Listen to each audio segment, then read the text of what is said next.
살기 위해 빌린 돈이 오히려 삶을 옥죄는 족쇄가 되는 현실. 참 아이러니하죠. 오늘은 바로 이 고금리 부채 문제와 어떻게 하면 모두에게 좀 더 공정한 금융 시스템을 만들 수 있을지 그 방법을 깊이 한번 파고 들어보겠습니다. 오늘 저희가 살펴보는 내용은 르몽드 디플로마티크에 실린 기사를 바탕으로 합니다. 한국금융연구원의 김자봉 선임연구위원께서 쓰신 글인데요. 이 기사를 통해 문제의 본질부터 구체적인 해법까지 아주 명확하게 짚어보도록 하겠습니다. 이 말, 당시 대선 후보였던 이재명 더불어민주당 대표가 했던 말인데요. 고금리 문제를 살인적이라고 표현했죠. 이 한마디가 이게 단순히 돈 문제가 아니라 한 사람의 인생을 그냥 파괴해버릴 수도 있는 정말 심각한 문제라는 걸 보여주는 것 같아요. 그만큼 절박하고 또 시급한 과제라는 뜻이겠죠. 자, 그럼 본격적으로 한번 들어가 볼까요?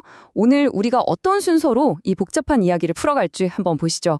먼저 살인적 금리 문제의 핵심을 짚어보고요. 이게 사실은 아주 오래된 논쟁이라는 거, 그 역사적 뿌리도 한번 살펴볼 겁니다. 그리고 나서 한국 시스템의 문제점은 뭔지 진단하고 5가지 해결책과 궁극적인 목표인 금융민주주의까지 차근차근 따라가 보겠습니다. 네, 첫 번째 이야기부터 시작해 보겠습니다. 왜 어떤 사람들에게는 금융의 문턱이 이렇게 높기만 한 걸까요? 그 핵심적인 갈등, 본질이 뭔지부터 한번 들여다보죠. 모든 금융 시스템 안에는요, 이 두 가지 가치가 아주 팽팽하게 맞서고 있습니다. 하나는 당연히 이익을 내야 한다는 상업성, 다른 하나는 누구도 소외되지 않게 해야 한다는 포용성입니다. 당장 눈앞의 이익만 보면 신용이 낮은 사람의 높은 이자를 받는 게 맞는 것처럼 보이죠? 하지만 좀 더 길게 보면 이런 금융 소외를 해결하고 모두에게 기회를 주는 게 결국 경제 전체를 건강하게 만들어서 장기적으로는 금융시장에도 이익이 된다는 겁니다. 그런데 이런 고민이 사실 어제 오늘의 일이 아닙니다. 이건 수천 년 전 인류가 법과 사회를 만들기 시작했을 때부터 이어진 아주 오래된 논쟁이에요. 한번 그 역사의 현장으로 들어가 보겠습니다. 자, 이 슬라이드 한번 보세요. 정말 흥미롭지 않나요? 기원전 1800년, 그러니까 지금으로부터 거의 4000년 전이죠. 함무라비 법전은 이자율 상한을 20%로 딱 정해놓고 이걸 어기면 원금까지 무효로 만드는 강력한 국가 통제를 보여줍니다. 그런데 기원전 600년 아테네의 솔로는 좀 달랐어요. 이자율 상한은 없애는 대신 빚 때문에 사람이 노예가 되는 끔찍한 일은 법으로 막았죠. 개인의 자유를 더 중요하게 생각한 겁니다. 바로 이 두 가지가 오늘날까지 이어지는 금융 규제의 두 가지 큰 흐름, 두 가지 철학이 되는 겁니다.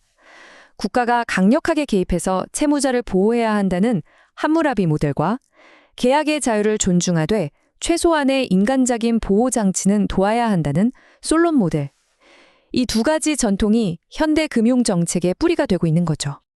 자, 그럼 이 오래된 역사적 관점을 가지고 지금 여기 한국의 상황을 한번 들여다보겠습니다. 왜 지금 한국의 금융 시스템은 제대로 작동하지 않는 걸까요? 기사에서 지적하는 구체적인 제도적 결함들을 진단해 보겠습니다. 기사에서는 한국 금융 시스템이 가진 4가지의 구조적인 문제점을 딱 짚어내고 있어요.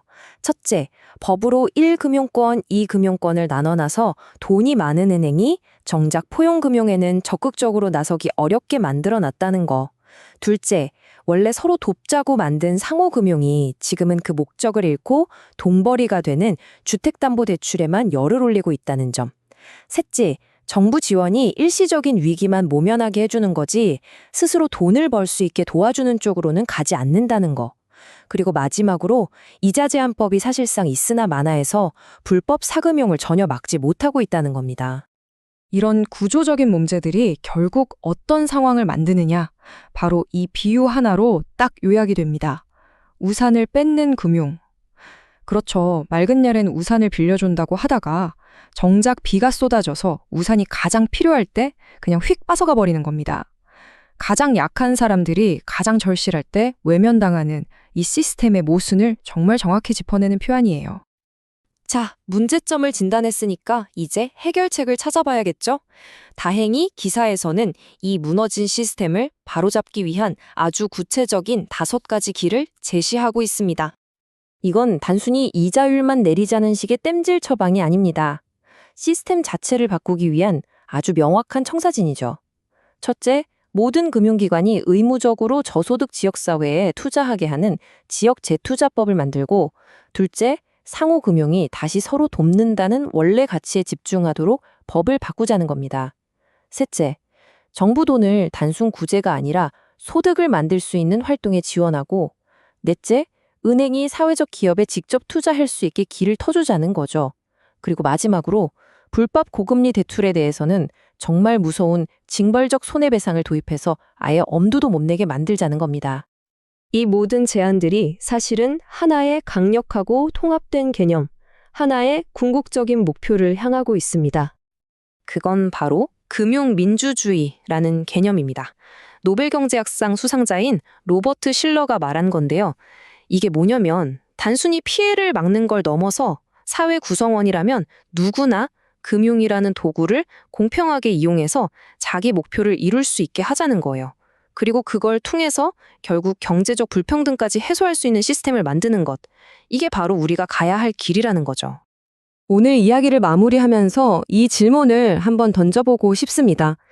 부자들만이 아니라 우리 사회 구성원 모두를 진정으로 위한 금융 시스템은 과연 어떤 모습일까요? 아마 우리 각자의 자리에서 또 우리 공동체 안에서 이 질문에 대한 답을 함께 고민해봐야 할 때가 아닌가 싶습니다.